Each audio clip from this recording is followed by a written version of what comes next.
जय जगन्नाथ नमस्कार बंधुगण ओडिया सुख संसार चैनल को आपण को बहुत बहुत स्वागत।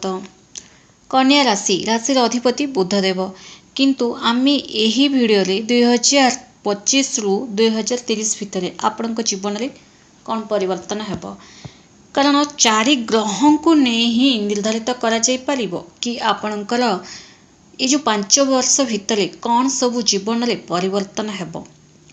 राशि अधिपति बुधदेव मासक थर राशि परिवर्तन करती तो बुधदेवंकर मासकु राशिफल परिवर्तन करने एत कि जना पड़ न था।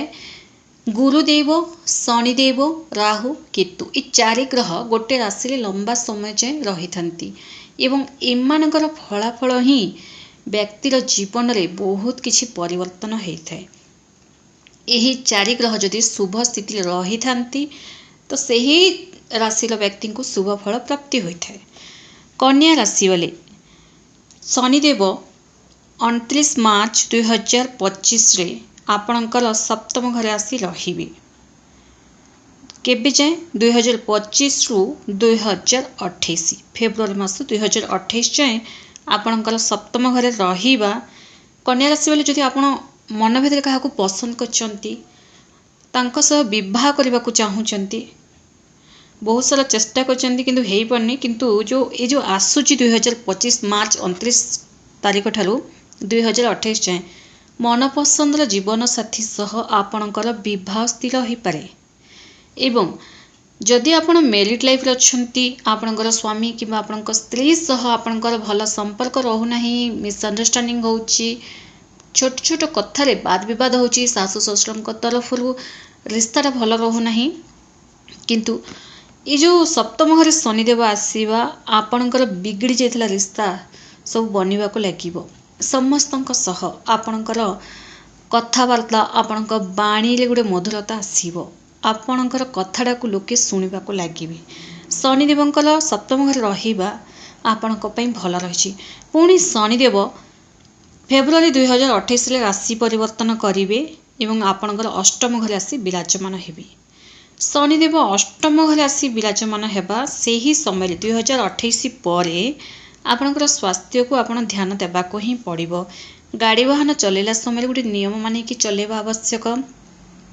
2028 रे जेतिकी निजको सतर्क ही रहिबे आपणक पई सेते भल किछि जगार आपन धोखा मिल पारे।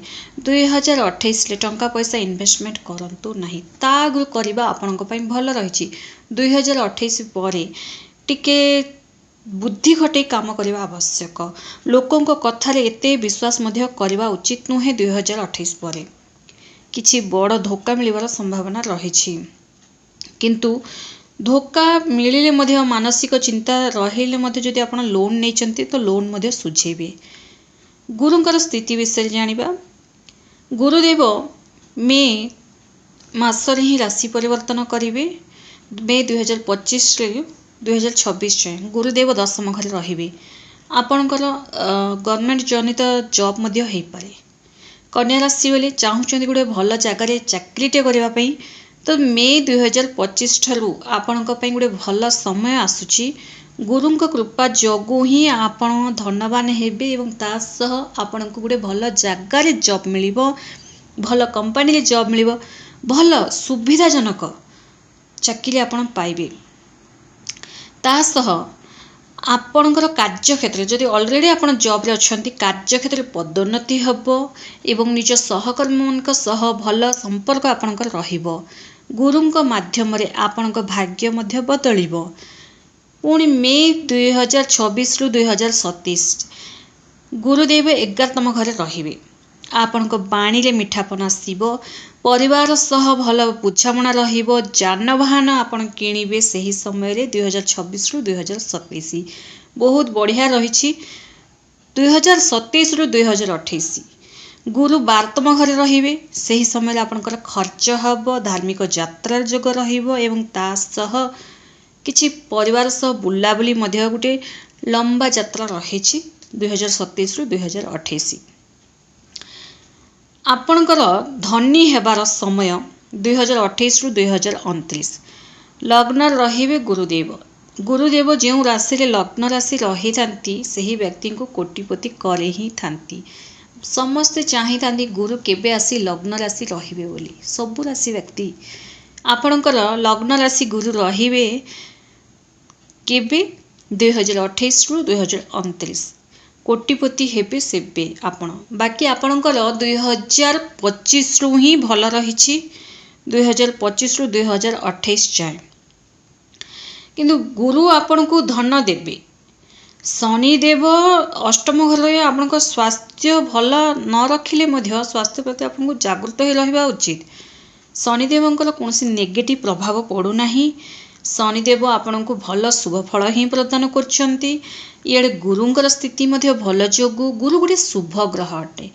गुरु कृपा जोगु ही व्यक्ति धनवान होता। रातारात धन मिली ही थाए। आकस्मिक धनर लाभ मिली थाए। संतान सुख, मनपसंद जीवन साथी, तास भल जगार विवाह एवं उच्च शिक्षा प्राप्ति करिथांती। भल नॉलेज मिली थाए। गुरुंक कृपा जोगु घर जगह जमी प्रॉपर्टी सब किछि करिथांती। गुरुंकर स्थिति आपणक राशि रे भल रही। राहु मध्य राहु 2025 रु 2026 षष्ठ घर रही। जो आप शत्रु हैरान कर जो टेंशन होचंदी ना से टेंशन टा दूर करेंगे। राहु कन्या राशि वाला गोटे शुभ फल आणुचंती।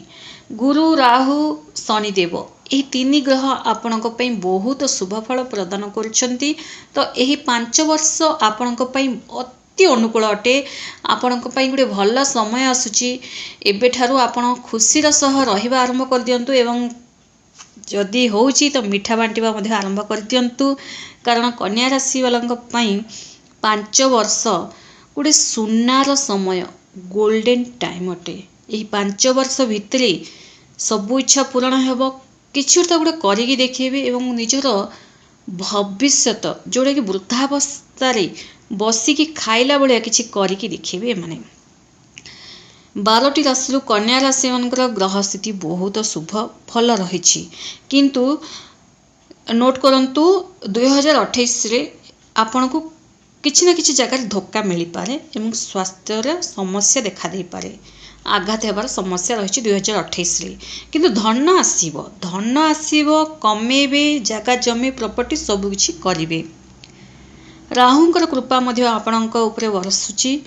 तो राहु आपणकर जे भी शत्रु अच्छंती से शत्रुर मुह बंद करिवे। से आपणक आखि सामना रे ही आपणकर शत्रु नाश हेबे। एवं तासह जून 2028 रे अर्थात 2026 रु 2028 राहु पंचम घर आसीबे। राहु पंचम घर आसीबा राहु किछि क्षेत्र शुभ फल प्रदान करथांती। आपणकर लव रिलेशन रे गुडे सीरियसली गुडे डिसीजन नेबे। आपण 2026 रु 2028 नहीं विवाह कर जिबा कि नहीं दुई जन को पई ठीक अच्छ कि नहीं लाइफ पई जहाँ को आपण भल पाउचंती से आपणकर लॉन्ग लाइफ से माने सपोर्ट करिवो कि नहीं गोटे डिसीजन पावर आपणकर बढ़िबो एवं जहाँ भी करिवे आपणकर भविष्य को गोटे भल डिसीजन टा मध्ये नेबे। तो यही जो ग्रह स्थिति आपणक पई बहुत भल रही। कन्या राशि वाले खुशीर सह रुहंतु। यही 5 वर्ष आपणकर भाग्य चमकिबाकू जाउछि। प्रतिकार अनुसार आपण शिवलिंग रे जल क्षीर ढालंतु। ओम नमः शिवाय मंत्र जप करंतु। कारण ये जो 5 वर्ष गुरु शनिदेव को कृपा थिले मध्य राहुंक जोगु ही आपण धनवान हेबे। एवं राहुंकर स्थिति जोगु आपणकर शत्रुंकर मुह बंद हेबो। आपणकर लोन धार जहाँ भी नहीं ताहा सुझे परिबे। एवं राहु को प्रसन्न करिबा पई केवल शिव भगवानकर उपासना ही यथेष्ट। आपण गोटे ढाल रे जदि आपण शिवलिंग रे क्षीर ढाली देबे ना राहु केतु शांत हो जिवे। जातक रे दोष अछि तो क्षीर भगवान शिवलिंग रे क्षीर अर्पण कर देले सबु दोष कटि जाए। तो आपण गोटे खुशीर समय गोटे शुभ समय आसुची। तेणु खुशीर सह रुहंतु। बहुत बढ़िया समय। एवं कमेंट्स रे जय जगन्नाथ निहाती लिखंतु। କାରଣ ଜଗନ୍ନାଥଙ୍କ ବିନା ସବୁକିଛି ଅଧୁରା। ଆମ ଓଡ଼ିଆମାନଙ୍କର ଠାକୁର ଜଗନ୍ନାଥ। ଜୟ ଜଗନ୍ନାଥ।